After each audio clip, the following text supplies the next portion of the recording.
কিরে বলো, ভেজ ডাল খাবি? আজকে আমি বানাবো। তোর রান্না তো মুখে দেওয়া যাবে? আরে তুই কি ভাবছিস আমি ইয়ার্কি মারছি?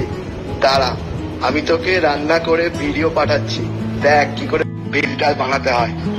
প্রথমে ডালটাকে 15 থেকে 20 মিনিটের মতো হলুদ আর নুন দিয়ে বয়েল করতে হবে।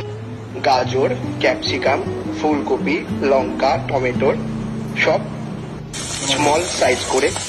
সবজির মধ্যে কিন্তু নুন হলুদ দিতে ভুলবি না। ভাজা হয়ে গেলে সেগুলোকে একটা প্লেটে তুলে রেখে দেবো। কাজু কিশমিশ গুলো কিন্তু হালকা করে ভেজে তুলে রাখতে হবে, ওটা আবার ভুলে যাস না।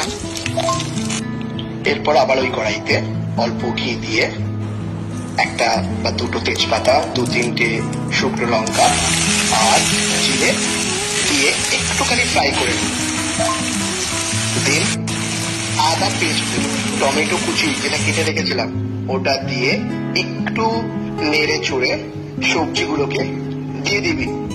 যে সবজিগুলোকে প্লেটে তুলে রেখেছিলাম মনে আছে তো, যে ডালটা বয়েল করে তুলে রেখেছিলাম সেটা এবারে দিয়ে দেবো। নুন আর স্পেশালি চিনি দিতে কিন্তু ভুলবি না। ঢাকনি দিয়ে ওটাকে কম আঁচে ফুটতে দিবি। কাজু আর কিশমিশ দিয়ে আবার 5 মিনিটের জন্য ফুটিয়ে ব্যাস রেডি। আরে জ্ঞান দিস না তো, চিকেন কষা রেডি রাখ, আমি যাচ্ছি তাড়াতাড়ি।